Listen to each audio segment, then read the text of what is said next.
Sanibonani babukeli nabathandi bayo iDouble TV ngithi kwasuka lokwasuka embongeleni ungasayibuza ukuthi yini yasuka embongeleni ngithi bafowethu angihambi ngedwa bafowethu ngihamba nomfowethu esahlanganisa idluzi kanenhliziyo zethu ziyahlangana ingakho abanye bathi hey ubhuti wakho KB uphi ngithi bafowethu yiyo le ndoda eyangithatha kuphi yangifoster ukuthi ngingene kulento yeDouble TV namhla sengiyakhala bafowethu ngikhala ngelihle lilodwa ngoba abantu sebaqalile bangihacka bayenza yonke lemihlolo ngenxa ya KB mara bengiyoba yini uthi omunye bra KB before bingelela balandeli beDouble why bakuhack unomuntu ebafowethu imbala ngisho nepresident yase South Africa bayihacka iphethe bayibizana lento South African security what something like yes you understand ma intelligence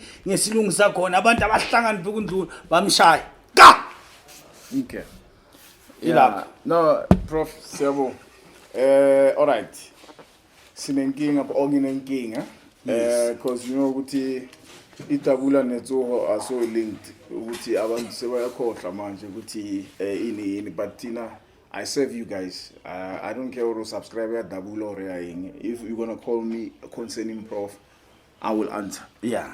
Here's a problem, Prof, and I think maybe if we look at it, I've got a lot of people. I pet them up business Africa. Some personal security company now much there find security for it. There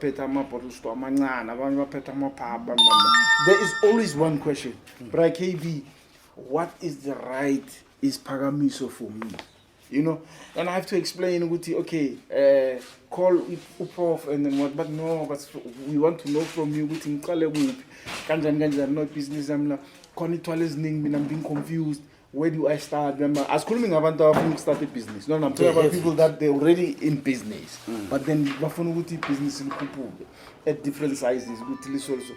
So today, Prof, just briefly summarize if you have different kinds of businesses, Tata this, think about this, think about that. It's clarify because abanye umuntu wenza 100, 200, 300,000 ufuna uthatha uhlophe. Then I have to explain, no, you can't take hlophe if you're already making that kind of money. You're already up there when.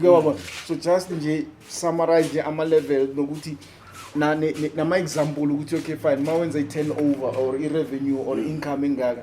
Just clarify so that people know one ama levels 40 nama nenkinga futhi because people say okay business listakile ngithathe isiphi scoop so faka also abantu abastakile futhi ukuthi business lifile liphakamiswa kanjani ukuthi bazodinga iscoop do they need to come for something else just clarity around it because this 8 to 10 calls a day are just about lawa. Okay prakb 1 if umuntu akwazi ukwenza 100k a day ku business lakhe I can't vele nami ngithi akathatha uhlophe akagijimele kugogo hlophe ugogo hlophe azokwazi ukuthatha into yakhe ayise phezulu aphinda protect so that alo kanjani asithi umuntu wenza i180 to 200k a day ku business yakhe akisimise kuphondo le 60k okay kuphondo le 60k azokwazi ukuphaka sakhuluma ngescoop lapha sikhuluma ngephondo la 60k lizokwazi ukumphakamisa asithi umuntu othi no nginamandla nani anga la ku 150 towards lo kanjani 200 yes sorry to interrupt masicela siyenze a year because that's how I like to do it mina ukuthi if in 1 year you don't make over $1 million for example or you don't even make over $500,000 okay tell me if I'm wrong I mean I always tell them if you don't make over $500,000 in 1 year then uhlala kuhlophe once you start making over $1 million a year right then we can move to gogo hlophe and then so on so ngicela siyenze with like just on a yearly basis banga detail okay asibeke njalo brakb ngivumelana nawe futhi lapho injalo vele ngoba izinto ezinye uyazazi nawe so umuntu othi no prof ngifuna ukuzibona uma kuphela unyaka ngiriche imali yokulingana 2M asimise lapha kule phondo la ka 60k okay athi mina prof ngifuna makuphela unyaka ibusiness yami ingenzele imali yokulingana 5M asimise kule phondo la 90 athi prof ngifuna ukuzibona ngiyelena nale asimise kule phondo la 189. Okay. Yes. All right. Okay. Masibeke njalo ngiyacabanga ukuthi balale bayizwisisa abalandeli. So banje bazongibuza ukuthi okay abomnyamani abo yellow bone abo fishermen bona bakuphi kulezi zigaba like where are they between 1, 2 and 3M?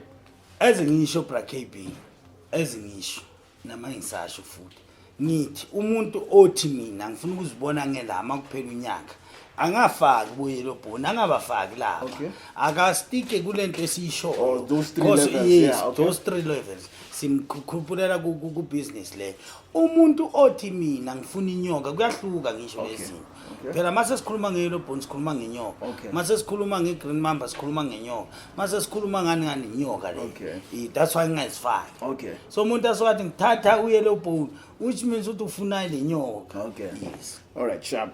Then the thing your business is stakile. Do I need isgroup or can you give me something else instead of just giving me uhlopho like just istakile feel the business, right? I know how to do it. I've been there. I can make millions just in ngicela umvulele lento le instakisile. First of all, istakiswe. Okay. You understand? First of all, it's takiswe because you know how to manage and do whatsoever. We must first check that. Okay. Because we can't say kumuntu business let's takile lengumangu puhlophe. We can't do that. Okay. We must first sit down, consult, check. Ungathola ukuthi you don't even need uhlophe.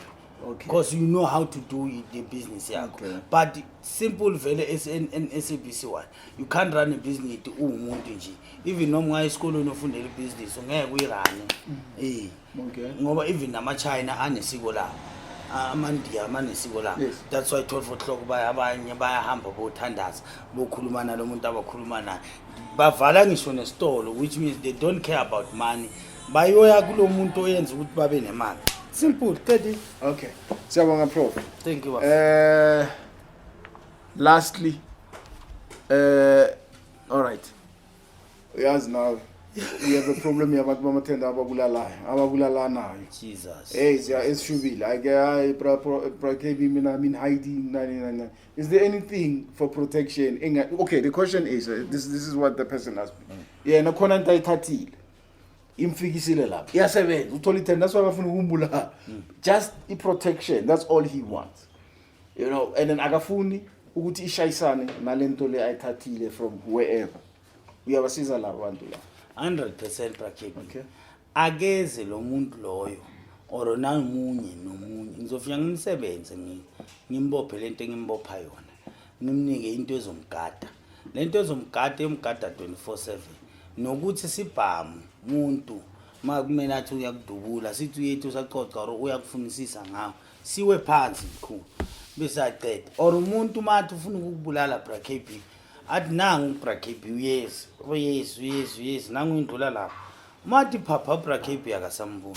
Okay, so there is something ongamnika engashayisana nasikupu isigubhu sakani umalo or sa KB esingeke sishayisane naye. Siyabonga. Into efuna ukuthi umuntu ayenze ageze ne20,000. Okay. Cash. Okay. Cash. All right. Bafowethu ithwalo noma umuntu olukhulu namandla angifuni imali yasebank. And abantu abaningi bane problem one mawuyifaka imali yakhe ebank ngiyoba nanini isikhathi sokukhipha imali yakho ngeke ngizoyiphahlela thatha isikhathi. I know it's not safe to keep cash, but if umuntu eza necash kuyenza kube lula or umuntu akafaka imali before afika la ekhaya ngikwazi ukuthi mina ngiwithdraw ngisho niyasaba and then kulento le bayibiza ukuthi i-reference abhale ukuthi consulting. Okay. Consulting izomsiza ukuthi mabhale njalo ngikwazi ukuyikhipha mina leyo mali. Okay. Ingasiniki ithini consulting. Okay. That's a reference. Ngiyabonga. Prof siyabonga. Bonga mina. Thank you.